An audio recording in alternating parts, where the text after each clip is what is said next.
സ്വാഗതം ആശംസ സരീഷ്, നിങ്ങളുടെ വൈസ് പ്രിൻസിപ്പൽ ശ്രീമതി ശിഖര ടീച്ചർ, മറ്റ് ബഹുമാന്യരെ, പ്രിയപ്പെട്ടവരെ,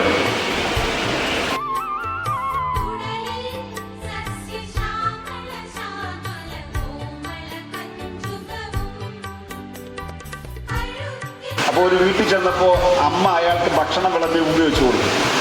പക്ഷെ അയാൾ കഴിക്കുന്നില്ല, അയാൾ കരയുകയാണ്. അപ്പം അമ്മ ചോദിച്ചു, നിനക്ക് വിശന്ന് വന്ന നിനക്ക് ഞാൻ ഭക്ഷണം തന്നില്ലേ, പിന്നെ നീ എന്തിനാ കരയുന്നത്? അപ്പോൾ അയാൾ പറഞ്ഞ മറുപടി, അമ്മ ഞാൻ ഈ അന്നത്തെക്കുറിച്ച് ഓർക്കുകയായിരുന്നു.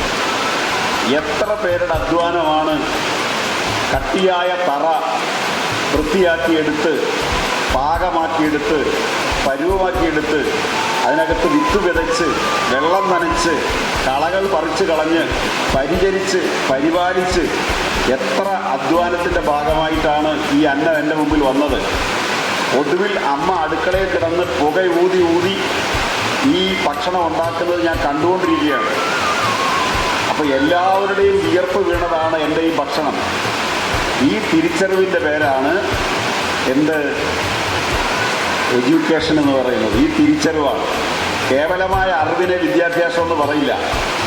കേവലമായ അറിവ് വെറും ഇൻഫർമേഷൻ മാത്രമാണ്. നിങ്ങൾ സ്റ്റുഡൻസ് എന്നുള്ള തരത്തിൽ ഇൻഫർമേഷൻ മാത്രമായിട്ട് നമുക്ക് വിദ്യാഭ്യാസം കൊണ്ടുപോകാൻ പറ്റില്ല. ഇൻഫർമേഷൻ ഉണ്ട്, ഇൻ്റർപ്രിട്ടേഷൻ ഉണ്ട്, ക്രിറ്റിസിസം ഉണ്ട്. ഇത് മൂന്നും കൂടെ ചേരുന്നതാണ് നോളജ്. ഇത് മൂന്നും കൂടെ ചേരുന്നതാണ് കോംപ്രിഹെൻസീവ് നോളജ്.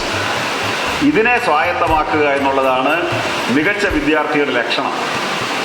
അത്തരം മാഗസിനുകളാണ് നിങ്ങളുടെ യഥാർത്ഥ മാർഗദർശി എന്ന് സൂചിപ്പിച്ചുകൊണ്ട് ആ മാർഗദർശപരമായിട്ടുള്ള ജീവിതം നിങ്ങൾക്ക് നയിക്കാൻ നവോദയ വിദ്യാഭ്യാസം സാധ്യമാകട്ടെ എന്ന് ആഗ്രഹിച്ചുകൊണ്ട് നമ്മുടെ മഴദോഷം അറിയിച്ചുകൊണ്ട് എല്ലാ സുന്ദരിമാരെയും സുന്ദരന്മാരെയും അഭിവാദ്യം ചെയ്തുകൊണ്ട് അവസാനിപ്പിക്കുന്നു.